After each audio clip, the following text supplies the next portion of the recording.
प्रणाम सुंदर साथ जी। पिछले वीडियो में हमने श्री प्रकाश ग्रंथ गुजराती के प्रकरण 34 को पूर्ण किया। आज हम आगे के प्रकरण का पाठ करेंगे।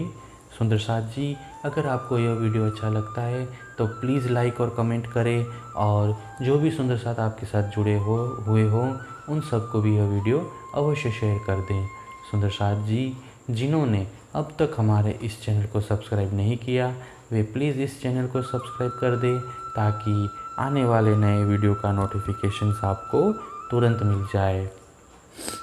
गुणनी आशंका, गुणों के संशय का निवारण। हवे काई कहूँ मारी करूँ, नहीं तो तमने घणुए ओचरूँ। वली एक कहूँ वचन, रखे आशंका आवे मन। इंद्रावती कहती है, अब मैं अपनी ओर से कुछ स्पष्टीकरण कर रही हूँ। यदि तुमने पूछा होता तो कुछ अधिक कहती, फिर भी मैं एक दो वचन कह रही हूँ ताकि तुम सबके मन में कोई आशंका न रहे। मैं धनी तना गुण लख्या सही, एक आशंका मारा मनमा थई। जे ऊंडा वचन कया निर्धार, साथ केम कर से विचार। मैंने सतगुरु धनी के गुणों का उल्लेख तो किया, किंतु मेरे मन में एक शंका शेष रह गई है। कहीं कहीं मैंने जो गूढ़ वचनों का प्रयोग किया है उन शब्दों का रहस्य सुंदर साथ कैसे समझ पाएंगे। जी हाँ लगे जीवन पूरे सांख, तो भले प्रमोद दीजे 10 लाख। एक वचन नव लागे के में, जी हाँ लगे जीवन समझे माने। जब तक आत्मा साक्षी नहीं देती तब तक चाहे 10 लाख उपदेश दिए जाए वे कुछ काम नहीं देते। जब तक जीव हृदय पूर्वक समझे नहीं तब तक एक वचन भी हम पर किसी भी प्रकार का प्रभाव नहीं डाल सकेगा। ते माटे एम थाय अमने, रखे आशंका रहे तमने। एक परवाही वचन एम कहे, मुख थी कहे पण अर्थ न लहे।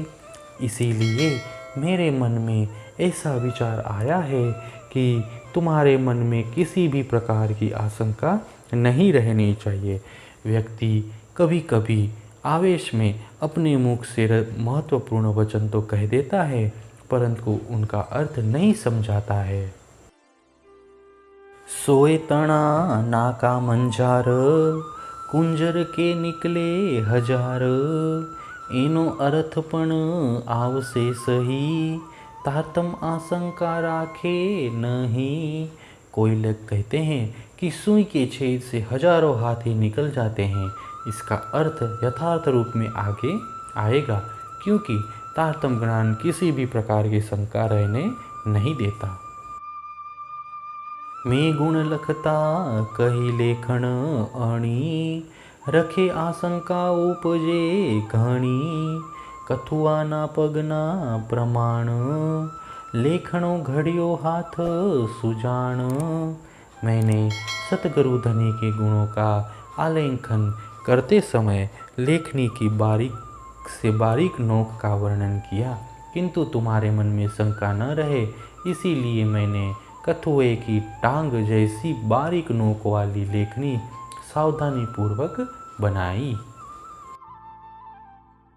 तेह तणी वली की दियो चीर, गुण जेटली उतारी लीर।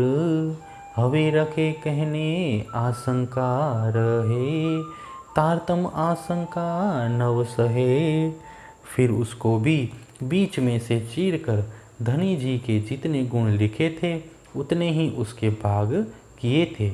इस भेद को भी यहाँ स्पष्ट करती हूँ ताकि किसी के मन में कोई शंका शेष न रह जाए, क्योंकि तारतम ज्ञान किसी भी प्रकार की शंका सहन नहीं कर सकता है। ते ऊपर एक कहूँ विचार, सांभलो साथ मारा सिरदार। आ 14 भवन देखो आकार, एहना मूल नो करो विचार। इस विषय में मैं अपना विचार रख रही हूँ। हे मेरे शिरोमणि सुंदर साध जी, तुम सुनो। इस 14 लोक ब्रह्मांड का विस्तार पूर्ण रूप से देखो और इसके मूल का विचार करो। एणे सुख जी पण सुपनांतर कहे, कोई एहनो जीव एने नव लहे।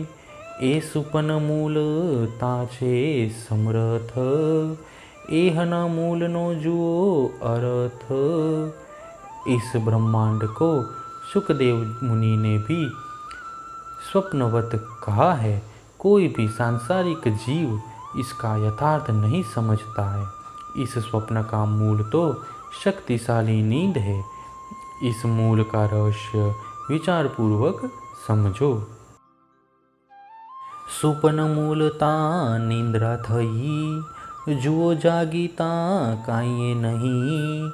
एनु मूलता न रह्यो लगारो, अनेक थुआना पगनो तो कयो आकार। स्वप्न का मूल तो निंद्रा है। जागृत होने के बाद कुछ भी शेष नहीं रहता।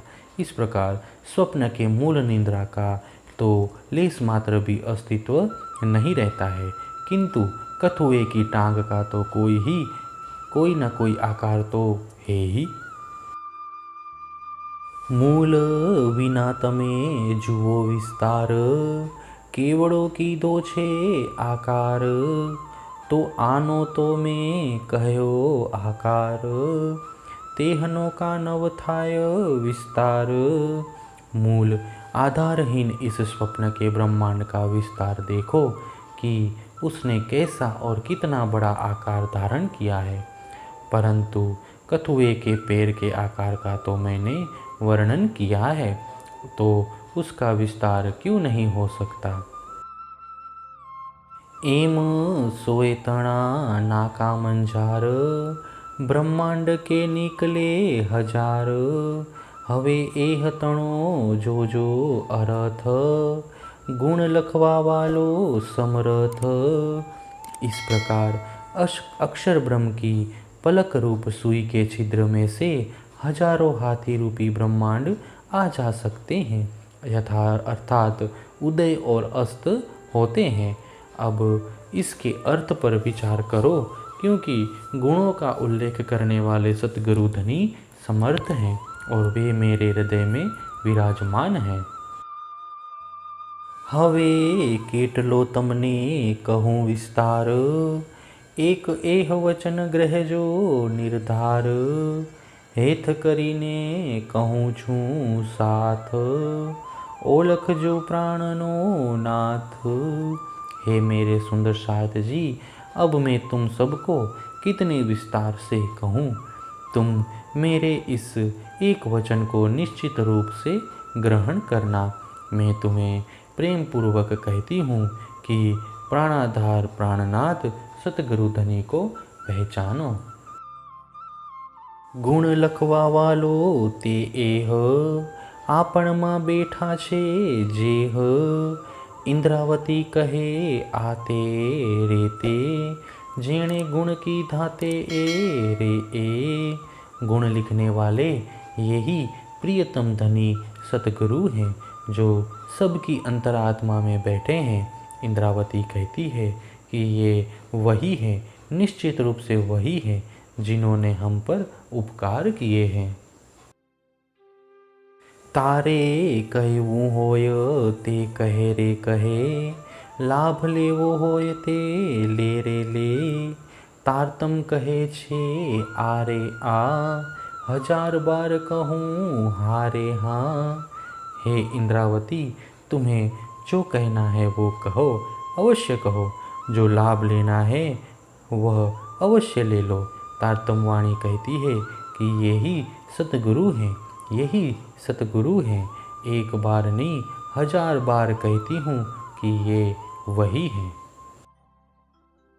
माया सू करजे नारे ना, फोकट फेरो माँ खारे खा। धणी ने चरणे जा रे जा, एवो नहीं लाधे दारे दा। हे जीव, मायावी भोगों को ना कह दो, व्यर्थ जन्म मरण के चक्कर में मत पड़ो। धामधनी के चरण कमलों में चले जाओ, क्योंकि इसके बाद मानव जीवन का ऐसा सुअवसर मिलने वाला नहीं है। जो चूक्यो आणे तारे ता, तो कपाल मां लाग से घारे घा। संसार मां नथी कई सारे सा, श्री धाम धनी गुण गारेगा। यदि तुम इस समय इस अवसर को यानी मनुष्य जीवन, सतगुरु की संगत और तात्म ज्ञान की प्राप्ति को चूक जाओगे अथवा व्यर्थ ही समय गवा दोगे, तो तुम्हारे सिर पर अनेक घाव लगेंगे। इस संसार में कोई भी सार वस्तु नहीं है, इसीलिए धामधनी की गुणों का गान करो, यही एकमात्र सार है। पोताना पगले थारे था, मामो के तारो चाह रे चा। तारा जीवने प्रेम तू पारे पा, झेम सहु कोई कहे तूने वाह रे वाह। तुम अपने मार्ग को अपनाओ, अर्थात व्रज से रास में जाने के लिए अपनाया गया प्रेम का मार्ग ग्रहण करो।